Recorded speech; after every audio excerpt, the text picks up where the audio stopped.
Hello, my children of the night.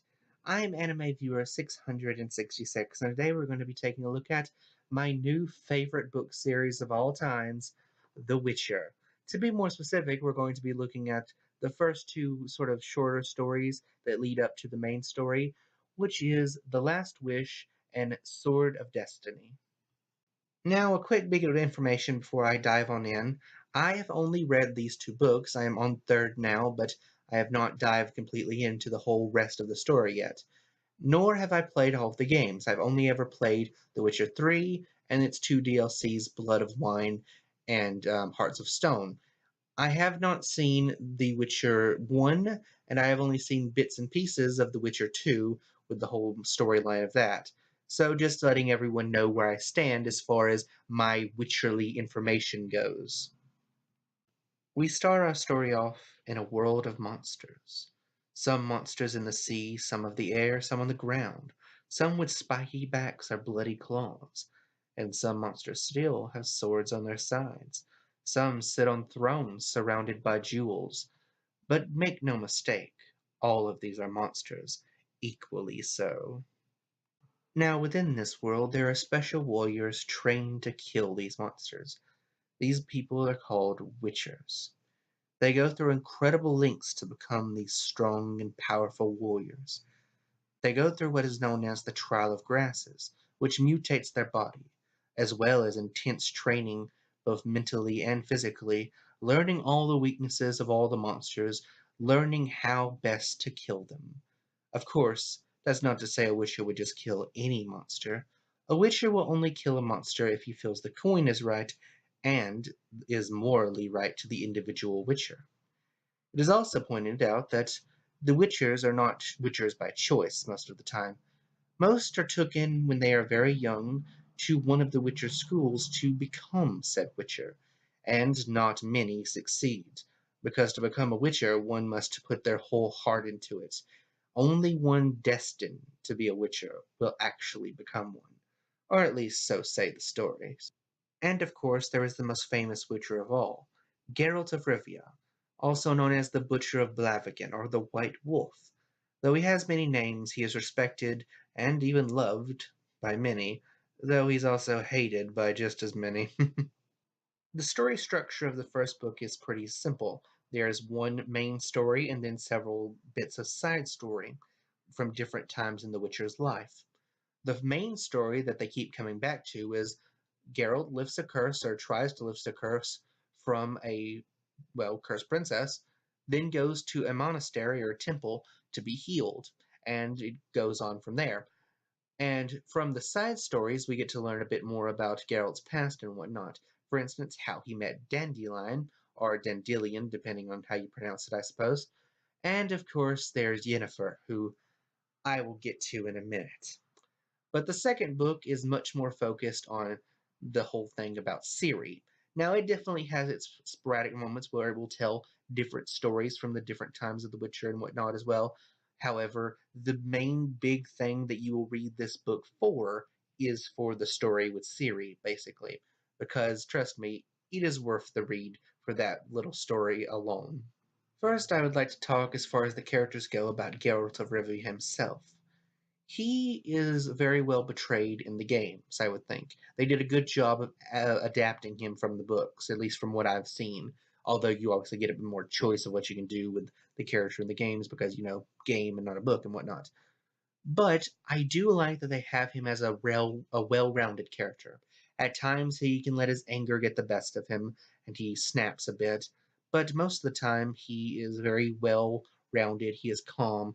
Even when he is being insulted and put into situations where a lesser man would break under pressure, he tries to keep a calm head. He also does his best to lift the curse from other people, despite the fact by his own fate he has sort of cursed himself to walk the path of a witcher, despite the fact he lives in a world where witchers are now seemingly going extinct, no longer needed, hated by most. He is a relic of the past, and he is trying to come to terms with that and trying to figure out what to do. And that is a good theme that I'd like to see. And in the second book, where he meets Ciri, he finally seems to have a bit of hope. I don't want to spoil it because of obvious spoilers and whatnot, but the end of the second book, The Sword of Destiny, had me in tears. I knew what was going to happen because, obviously there are other books and the games and whatnot to sort of give away what happened, but I was still crying. Then there is Dandelion, or Dandelion, as he is called in the first book at least.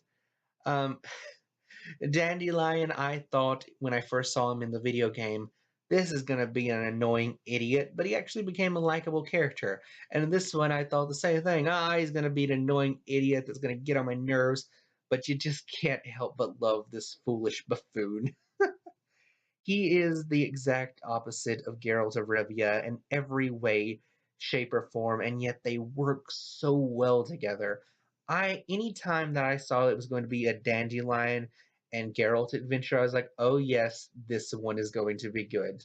It's just always fun to see our favorite bard in action. Then there is Yennefer. Okay, I will be honest. One of the big reasons I started getting into the book series, besides just the fact that I love the story of The Witcher and wanted more of it, was the fact that everyone told me that had read the books or whatever from reviews or videos online or whatever. Geralt and Yennefer belong together because destiny and all this stuff, and they're so good for each other. But all I saw in the games was a woman who seemed to belittle Geralt anytime that he even begun to get a little bit snappy, or even treating him like a child at times. And also the fact that she did some downright evil stuff. I did not like this character. Then I started reading the book, and I was thinking, man, I really don't like this character. She is so horrible. But there were small things here and there, particularly with her backstory, that I could say, well, I could understand why she has gotten to this point. Doesn't really justify it. She's still messed up, and I still don't really like the character overall, but I can understand why she is the way she is. And in some ways, I say her and Geralt are good together as far as like, oh, she knows how to take Geralt's bad qualities and sort of manage them and also sort of improve him in a way.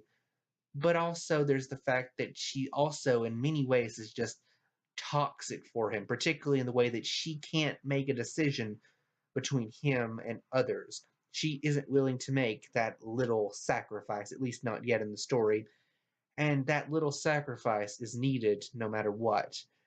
For those of you that read the book, you'll know what I'm talking about, and I don't want to spoil it here, but I just wish that he wouldn't end up with her, even though I know he's probably going to, considering how the story goes in the games and whatnot.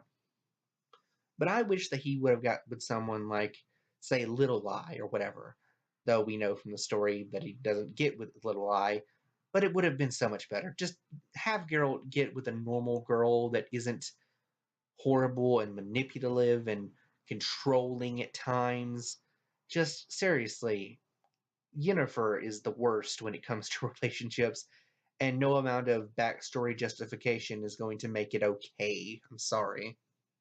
With all that said, and me trying to give away as little spoilers as possible, because seriously, you all need to read this book or these books, but I definitely recommend them, and I give them both 5 stars out of 5 if I was rating them, but I don't really think I should rate them until I've read the entire, series of books. But until next time, my children of the night, I am the anime viewer 666. Thank you, and good night.